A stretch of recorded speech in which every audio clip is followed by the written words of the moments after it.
প্রত্যেকদিনই রাজ্যের বিভিন্ন প্রান্তে নেশা কারবারিদের রমরমা বাণিজ্যের খবর বিভিন্ন মাধ্যমে উঠে আসছে। বিশেষ করে সীমান্তবর্তী এলাকায় পুলিশদের সহযোগিতা নিয়ে নেশা কারবারিরা রমরমা বাণিজ্য চালিয়ে যাচ্ছে। বুধবার গোপন সংবাদের ভিত্তিতে সোনামুড়া থানার পুলিশ কুলুবাড়ি এলাকার কুখ্যাত নেশা কারবারি আনোয়ার হোসেনের বাড়িতে অভিযান চালায়।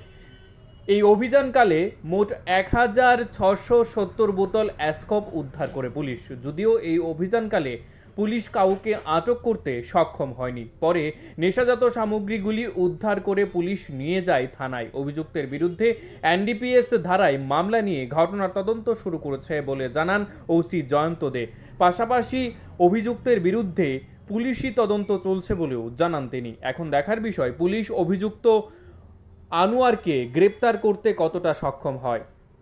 সূত্রের খবর, সোনামুড়া থানার অন্তর্গত বিস্তীর্ণ এলাকা জুড়ে এখন নেশা কারবারিদের রমরমা বাণিজ্য চলছে। পুলিশ কেন তাদের বিরুদ্ধে ব্যবস্থা গ্রহণ করছে না সে বিষয়েও উঠছে নানান প্রশ্ন। গোপন খবরের ভিত্তিতে কুলুবাড়িতে রেড করা হয়েছিল আনোয়ার হোসেনের বাড়িতে।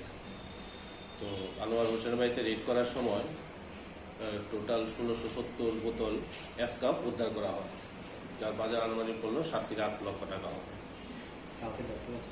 আনোয়ার হোসেন তো বাড়িতে ছিল না, ওর বিরুদ্ধে টিএফএস অ্যাক্টে একটা কেস নেওয়া হয়েছে। এই ধরনের অভিযান কি আরো জায়গায় থাকবে আপনার? ও তো ধরা অভিযান তো থাকবেই, কারণ এই কেসের ও ক্রাইম অ্যাকিউজড। বারবার আপনারা অভিযান করছেন কিন্তু নেশা বন্ধ হচ্ছে না, বিভিন্ন পুলিশ প্রশাসন সোনামুড়া থেকে ধরা। অ্যাকচুয়ালি আমাদের অভিযান তো চলছে, নেশাবিরোধী অভিযান তো চলছে। তো আমরা যতটুকু সম্ভব হচ্ছে এটা কাটিল করা যায় কিনা সেই চেষ্টাই করছি। তো আনোয়ার হোসেনও একজন নেশা কারবারি হিসাবেই পরিচিত। তো আমরা চাইছি যে এইভাবে যারা যারা নেশা কারবারের সঙ্গে যুক্ত এদের সবাইকে জালে তোলা হবে। বর্তমানে আনোয়ার হোসেনকে পলাতক রয়েছে। আনোয়ার হোসেন এখন পলাতক আছে। Bureau report, news live 24 Tripura.